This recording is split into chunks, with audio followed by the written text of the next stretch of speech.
Good morning students.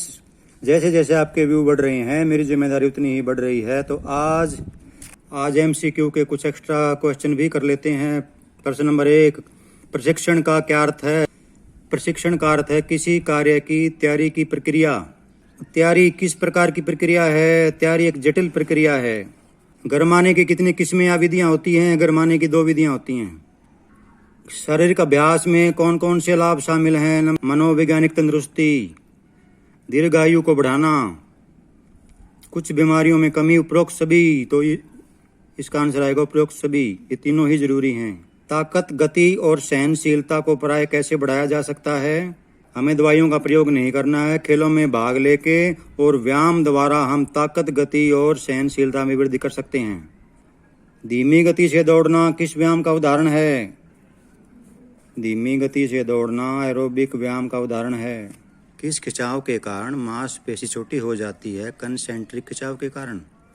गरमाना शरीर में क्या कार्य करता है? गरमाने से शरीर व मांसपेशियों के तापमान में वृद्धि होती है। गरमाना रक्त के तापमान को बढ़ाता है जिसके फलस्वरूप मांसपेशियां प्रदर्शन को बढ़ाती हैं। यह कथन किसका है? यह कथन डेवरिस का। खेल प्रशिक्षण के क्या सिद्धांत हैं? निरंतरता का सिद्धांत, विशिष्टता का सिद्धांत, अतिभार का सिद्धांत, उपयुक्त सभी। तो इसका आंसर उपयुक्त सभी। तीनों ही जरूरी हैं प्रशिक्षण में। गरमाने में कितने व्यायाम या कसरतें हो सकती हैं? 10 से 15 तक आप कितनी भी कर सकते हैं, जब तक शरीर गर्म ना हो करते रहें। विंड स्प्रिंट्स किसका उदाहरण है? गरमाने का। स्थिर शक्ति के विकास के लिए आइसोमेट्रिक विधि के प्रथम समर्थक कौन थे? हेंटीजर और मुलर। लिम्बरिंग डाउन या शरीर को ठंडा करने का शरीर पर क्या प्रभाव पड़ता है? रक्त दबाव में कमी, रक्त प्रवाह की दर में कमी, शरीर के तापमान में कमी, उपयुक्त सभी। तो इसका आंसर उपयुक्त सभी। कूलिंग डाउन करने से ये तीनों प्रक्रियाएं हो जाती हैं। कूलिंग डाउन करने से शरीर नॉर्मल हो जाता है, इसलिए तीनों ही प्रक्रियाएं जरूरी हैं। शरीर को धीरे धीरे ठंडा करने से क्या होता है? थकावट दूर हो जाती है। लगातार कार्य करने से शरीर में जो व्यस्तता आ जाती है उसे क्या कहते हैं? अनुकूलन। प्रशिक्षण के उद्देश्य क्या हैं? उत्तम स्वास्थ्य का निर्माण करना, मानसिक विकास करना, व्यक्तिगत विकास करना, उपयुक्त सभी। तो बताइए, आप खुद बताइए, इसका आंसर उपयुक्त सभी। तीनों ही प्रशिक्षण के उद्देश्य होते हैं।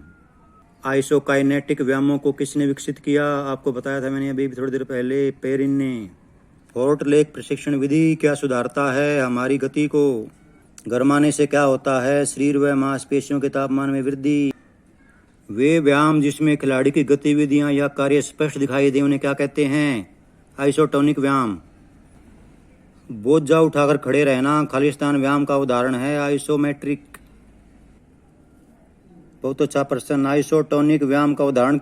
हल्का बोझ उठाना, हल्का व्यायाम करना, कलाई घुमाना, उपयुक्त सभी। तो ये तीनों ही व्यायाम आइसोटोनिक व्यायाम में शामिल होते हैं। पीठ से दीवार को धक्का देना किस व्यायाम का उदाहरण है? ये भी आपको बताया था थोड़ी देर पहले मैंने, आइसोमेट्रिक व्यायाम का। बाहरी रोलर धकेलना किस व्यायाम का उदाहरण है? आइसोकाइनेटिक व्यायाम का। तो अच्छी तरह से याद कर लें, बहुत अच्छे प्रश्न। परिधि प्रशिक्षण विधि का प्रतिपादन किसने किया था? मॉर्गन व एडमसन ने। आपको पहले भी बताया था।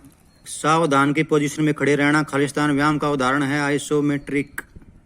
स्ट्राइडिंग किसका उदाहरण है? गरमाने का। बिना भार वाली बेंच प्रेस अभ्यास करना खालिस्तान संकुचन का एक उदाहरण है। बिना भार वाली बेंच प्रेस अभ्यास करना कंसेंट्रिक संकुचन का एक उदाहरण है। फिल इन द ब्लैंक्स भी पेपर में आते हैं, इनको भी अच्छी तरह से याद कर लें। और अगर अभी तक आपने हमारे चैनल को सब्सक्राइब नहीं किया तो जल्दी से कर लें। खुश रहो, स्वस्थ रहो, मस्त रहो।